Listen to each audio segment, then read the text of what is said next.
దక్షిణ దిక్కుకి గురువు చూస్తాడు. గురువు ఎందుకు దక్షిణాన్ని చూస్తాడు అంటే గురువుకి భయం ఉండదు. దేనికి భయం ఉండదు? మృత్యు అంటే భయం ఉండదు. ఎందుకు భయం ఉండదు? మృత్యువు శరీరమునకే తప్ప తనకి లేదు అని గురువుకి బాగా విశ్వాసం. గురుబోధ వలన, తన గురువుల వలన విన్నాడు, అనుభవంలోకి తెచ్చుకున్నాడు. ఆత్మ కాలదు, తడవదు, చంపబడదు. కాబట్టి నేను ఆత్మస్వరూపిణి, కాబట్టి నేను చంపబడను. అందుకని ఆయనకి భయం లేదు. ఆయన దక్షిణ దిక్కుని చూస్తాడు. మనం దక్షిణం చూడం. ఎందుకు చూడం అంటే దక్షిణ దిక్కున యమధర్మరాజు గారు ఉంటారు. ఒక్క సంధ్యావందనంలో తప్ప దక్షిణ దిక్కుకి తిరిగి నమస్కారాలు చేయరు. అందుకే కాబట్టి ఇప్పుడు దక్షిణాన్ని గురువు చూస్తాడు, ఉత్తరాన్ని శిష్యులు చూస్తారు. ఉత్తర దిక్కుకి శిష్యులు చూస్తే ఏమవుతుంది? ఉత్తర దిక్కున కైలాస పర్వతం మీద శంకరుడు కూర్చుని ఉంటాడు. ఆయన మృత్యుంజయుడు. ఆయన అనుగ్రహం దక్షిణామూర్తి బోధ ద్వారా కలిగితే, మౌన వ్యాఖ్య ద్వారా మృత్యుభయం పోతుంది. మృత్యుభయం పోయి తన యొక్క స్వస్థితి తనకి తెలియడమే మోక్షాన్ని పొందడం. కాబట్టి ఇప్పుడు ఏమైంది అంటే దక్షిణ దిక్కుకి తిరిగినటువంటి దక్షిణామూర్తి వలన మోక్షము కలుగుతోంది. ఇప్పుడు పశ్చిమ దిక్కుకి ఎవరున్నారు? ఇదే శ్రీకాళహస్తి క్షేత్రంలో ఉన్నటువంటి గొప్పతనం. పశ్చిమ దిక్కుని శివుడు చూస్తూ ఉంటాడు. పశ్చిమ దిక్కు సూర్యాస్తమయం అవుతుంది. సూర్యాస్తమయం అయ్యేటటువంటి పశ్చిమ దిక్కు మనకి లోపల దేన్ని చూపిస్తుందంటే ఇంకా ఆయన జీవితం పొద్దు వాలిపోతోంది అంటారు. ఆయన జీవితం అస్తమయానికి వచ్చేసింది అంటారు. అంటే ఇంకా ఈ శరీరానికి ఉండేటటువంటి ఆయుర్దాయం పూర్తయిపోవడాన్ని మనకి పశ్చిమ దిక్కుకు తిరగడం చూపిస్తుంది. ఈ శరీరము పడిపోతుంటే మరి మనం చాలా పాపాలు చేసేసాం. అంత్యమునందు భగవంతుని యొక్క నామము పలకాలంటే ఏ పుణ్యాన్ని అడ్డు పెట్టుకుని మీకు భగవంతుడి యొక్క నామం నోటి వెంట వస్తుంది? ఎవరు పలికించాలి ఇప్పుడు భగవంతుడి నామాన్ని? పలకడానికి మనస్సు అనేటటువంటిది నిలబడితే మీరు భగవన్నామం చెప్తారు. మరణకాలమునందు మనస్సు విపరీతమైనటువంటి భయానికి గురైపోయి ఇంద్రియములలో ఉండేటటువంటి శక్తుల్ని తీసేసుకుని మూట కట్టుకుంటూ ఉంటుంది. భాగవతంలో చెప్తారు, మూట కట్టుకుని శరీరాన్ని వదిలిపెట్టి వెళ్ళిపోవడానికి సిద్ధపడుతుంటుంది. అది ఎటు నుంచి వెళ్ళాలి అని తొందరపడుతుంటుంది. కళ్ళల్లోంచి వెళ్ళాలా, రోమకూపాల్లోంచి వెళ్ళాలా, ఏ రంధ్రంలోంచి బయటికి వెళ్ళిపోవాలని. కాబట్టి మనస్సు పనిచేయదు. పని చెయ్యని మనస్సు ఉన్నప్పుడు మీకు నోటి వెంట మాట రాదు. అసలు ఆ మాటే రానప్పుడు వచ్చినా ఏదో వెర్రికోత వస్తుంది తప్ప భగవన్నామం పలకలేడు. మరి చిట్ట చివర భగవన్నామం పలికితే వాడు మోక్షానికి ఎడతాడు. ఇప్పుడు ఈ భగవన్నామం ఎవరు పలికించగలరు? నేను ఇన్ని పాపాలు చేశానని బెంగ పెట్టుకోకు. నువ్వు మారడానికి సిద్ధంగా ఉండి నా కాళ్ళు పట్టుకుంటే చిట్ట చివర నీ చేత భగవన్నామం చెప్పించి భగవన్నామం చెబుతూ వెళ్ళిపోయాడన్న పుణ్యాన్ని నీ ఖాతాలో రాసి నీకు మోక్షం ఇవ్వడానికి నేను ఉన్నానని అభయమిచ్చిన మూర్తియే శ్రీకాళహస్తీశ్వరుడు. అందుకని పశ్చిమ దిక్కుకు చూస్తాడు ఆయన. కాబట్టి ఇప్పుడు ఆయన ఏం చేస్తాడు అంటే జీవితం అనేటటువంటి పొద్దు వాలిపోతున్నప్పుడు మన చేత భగవన్నామమును పలికిస్తాడు. కాబట్టి ఆయన పశ్చిమ దిక్కుకు చూస్తాడు. తూర్పు, ఉత్తర, దక్షిణ, పశ్చిమ 4 దిక్కుల్ని 4 మూర్తులు చూస్తూ ఉంటాయి. శ్రీకాళహస్తి క్షేత్రంలో మీకు గమ్మత్తుంది. కాళహస్తిలో శివలింగాన్ని ముట్టుకుని పూజ చేయరు, ముట్టుకుని అభిషేకం చేయరు. ఒక్క భారద్వాజ సగోత్రీకులు మాత్రమే అక్కడ పూజ చేస్తారు అంతరాలయంలో శివుడికి. పొరపాట్న మన కోనసీమలో ఉండేటటువంటి అర్చక స్వామి ఒక ఆయన పూర్వకాలంలో అభిషేకం చేసేటప్పుడు చిటికిన వేలు తగిలితే చిటికిన వేలు బంగారం అయిపోయింది. చాలా కాలమైన చిటికిని బంగారపు చిటికిన వేలుతూ ఉండేవారు. కాబట్టి శ్రీకాళహస్తి క్షేత్రంలో స్వామిని ముట్టుకోవడం అన్న ప్రసక్తి లేదు, ఎవరూ ముట్టుకోరు. అంత పెద్ద శివాలయం అయినా శ్రీకాళహస్తి క్షేత్రంలో నవగ్రహ మంటపం ఉండదు, నవగ్రహాలు ఉండవు. ఎందుకని ఉండవు? శ్రీకాళహస్తి క్షేత్రంలో శంకరుడు స్వయంగా నవగ్రహాల్ని తన కవచంగా కట్టుకుంటాడు. 9 గ్రహాల్ని తీసుకొచ్చి కవచంగా కట్టుకుని వాడుంటే వాడికి నమస్కారం పెట్టిన తర్వాత వాడు ఎలా చెప్తే అలా నడవాలి ఆ గ్రహాలు తప్ప స్వతంత్రంగా నడవడానికి ఏం లేదు. స్వతంత్ర ఫలితాలు ఇవ్వడానికి కుదరదు అక్కడ. అందుకని నవగ్రహాలకి వేరే మంటపం ఉండదు. పరమశివుడి యొక్క అనుగ్రహాన్ని పొందితే గ్రహములు కూడా తాము ఇచ్చేటటువంటి ఫలితాల్ని మార్చి ఇవ్వవలసింది. రాహుకేతు గ్రహాల్ని జ్యోతిష్యంలో కించెత్తో పాపగ్రహాలుగా భయంకరమైన ఉగ్రమూర్తులుగా చెప్తారు. రౌద్రం రౌద్రాత్మకం ఘోరం తం కేతుం ప్రణమామ్యాం.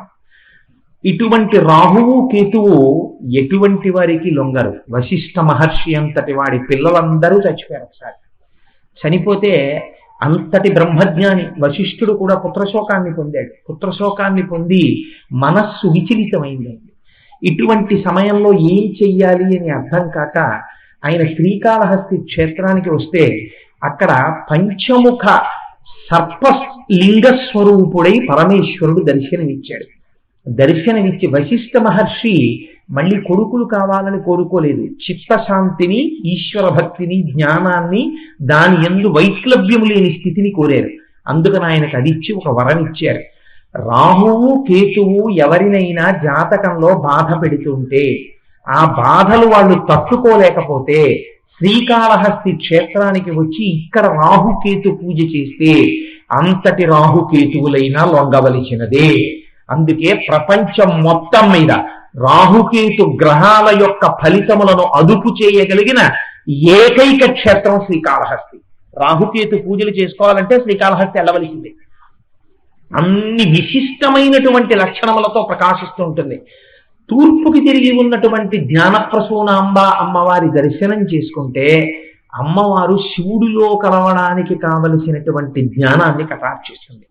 పువ్వు మీరు 1,00,00,000 రూపాయలు తీసుకెళ్ళి అక్కడ పెట్టినా విచ్చుకోదు. ఎదురుగుండా సూర్యకిరణాలు పడితే మాత్రం మొగ్గ పువ్వుగా విచ్చుకుంటుంది. అమ్మవారు తూర్పు దిక్కుని చూస్తూ ఉంటుంది. అమ్మ పంచాక్షరి మహామంత్రం చెయ్యడంలో ఒకసారి అలసత్వాన్ని ప్రదర్శిస్తే శంకరుడు శపించాడు. ఆవిడ దూరంగా వెళ్ళిపోయి చాలా కాలం తపస్సు చేసి మళ్ళీ శంకరుడి యొక్క అర్ధాంగి రూపంలో జ్ఞానప్రసూనాంబగా వచ్చింది. కలియుగంలో జ్ఞానం కలగడం ఒక పట్టాన సాధ్యం కాదు కనుక నీవు నా పక్కన కాకుండా తూర్పుని చూస్తూ, తూర్పు దిక్కు సూర్యోదయానికి, జ్ఞాన ప్రసరణానికి, సంధ్యారాగానికి అన్నిటికీ కూడా గుర్తు కాబట్టి నువ్వు జ్ఞానప్రసూనాంబవై తూర్పు దిక్కుని చూస్తూ వచ్చినటువంటి భక్తులకు జ్ఞానమును కటాక్షించు అని శంకరుడు బోధ చేశాడు. అందుచేత అమ్మవారు తూర్పు దిక్కుని చూస్తూ ఉంటుంది కాళహస్తి క్షేత్రంలో. ఈ శ్రీకాళహస్తి క్షేత్రంలో మీకు ఎక్కడా దొరకనటువంటి రీతిలో ఒక విచిత్రమైనటువంటి వస్తువులు ఉంటాయి. అక్కడే మీకు తుమ్మి పువ్వులు దొరుకుతాయి. మీరు చూడండి, శ్రీకాళహస్తి క్షేత్రాన్ని సాధారణంగా మనం బస్సులు ఆగినటువంటి ఆ తూర్పు గోపురం లోపల నుంచి వెళుతూ ఉంటాం.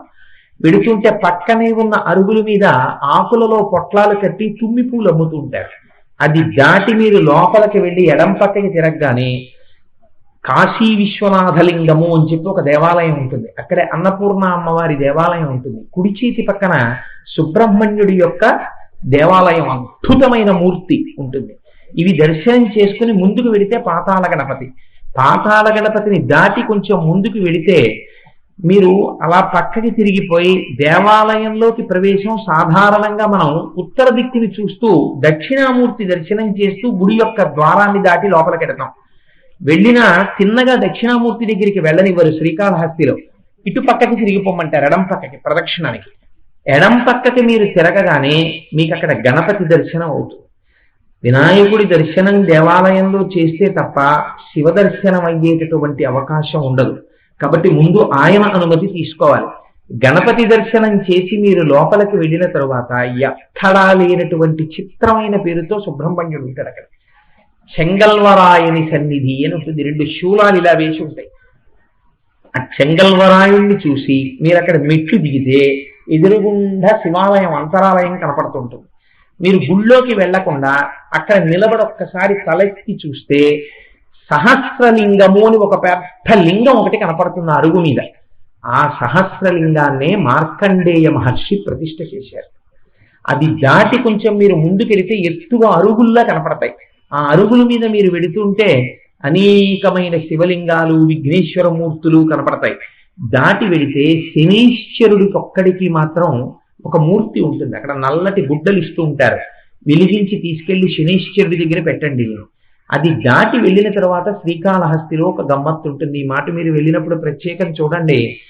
ఆ మూల కనకదుర్గ అమ్మవారు, వెంకటేశ్వర స్వామి శ్రీకాళహస్తి క్షేత్రంలో విడిది చేసి ఉంటారు. అది దాటి మీరు మెట్లు దిగితే ఎడం చేతి పక్కకి చూస్తే, అంటే ఉత్తర దిక్కుగా ఉన్నటువంటి గోడ అంచు నిండా 63 మంది నాయనార్లు ఉంటారు. శివుణ్ణి నమ్మి భక్తితో ప్రవర్తించినటువంటి కారణం చేత మోక్షాన్ని పొందినటువంటి నాయనార్లు ఉంటారు.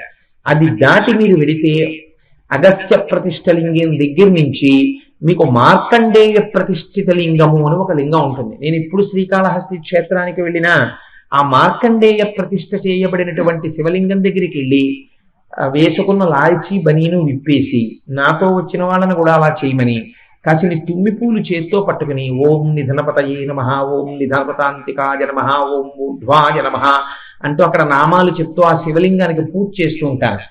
మార్కండేయ ప్రతిష్ఠితమైనటువంటి శివలింగము మీకు కనపడుతుంది. మార్కండేయుడు ఎంతటి మహాభక్తుడో చెప్పలేను, ఆయన చేత ప్రతిష్ఠ చేయబడింది. అది దాటి మీరు కొంచెం ముందుకెడితే అక్కడే మీకు సప్తమాతృకల దర్శనం అవుతుంది. సప్తమాతృకలు దాటి కొంచెం ముందుకొస్తే మళ్ళీ వరుసగా మీకు ధర్మరాజ ప్రతిష్ట, భీమ ప్రతిష్ట, అర్జున ప్రతిష్ట, ఎందరో ఋషుల చేత ప్రతిష్ఠింపబడినటువంటి లింగములు కనపడతాయి. ఆ లింగములు దాటి మధ్యలోకి వెడుతుంటే ఎదురుగుండా జ్ఞానప్రసూనాంబ అమ్మవారి దేవాలయం ఉంటుంది. ఇంకొంచెం మీరు ముందుకెడితే ఈ మాట వెళ్ళినప్పుడు జాగ్రత్తగా చూడండి, ఒక స్ఫటికలింగం ఒకటి ఉంటుంది, ఒక మూలకు ఉంటుంది స్ఫటికలింగం. తెల్లగా ఇంత పొడుగున స్ఫటికం ఉంటుంది. వెనకాతల ఒక దీపం వెలుగుతూ ఉంటుంది, ఒక లైట్ వెలుగుతూ ఉంటుంది. ఆ దీపం ఆ స్ఫటికం ముందు ఒక పువ్వు ఏదో ఒకటి పెట్టుంటుంది. మీరు జాగ్రత్తగా స్ఫటికలింగాన్ని ఒక కోణంలో చూస్తే ఏ పువ్వు పెట్టబడి ఉందో స్ఫటికం అంతా ఆ రంగులోకి మారిపోయి ఉంటుంది. అది ఆ స్ఫటికలింగం ముందు నిలబడితే జ్ఞానము సుస్థిరం అవుతుంది. అందుకే ఆ స్ఫటికలింగాన్ని అక్కడ ప్రతిష్ఠ చేసినటువంటి మహానుభావుడు ఎవరో తెలుసా అండి మీకు? శ్రీకాళహస్తిలో ఈ సభలో ఎవరికైనా తెలిసి ఉంటే ఒక్కసారి లేచి నిలబడి చెప్పండి, ఆ స్ఫటికలింగాన్ని ఎవరు ప్రతిష్ఠ చేశారు? ఆదిశంకరాచార్య ప్రతిష్ఠ ఆ స్ఫటికలింగం.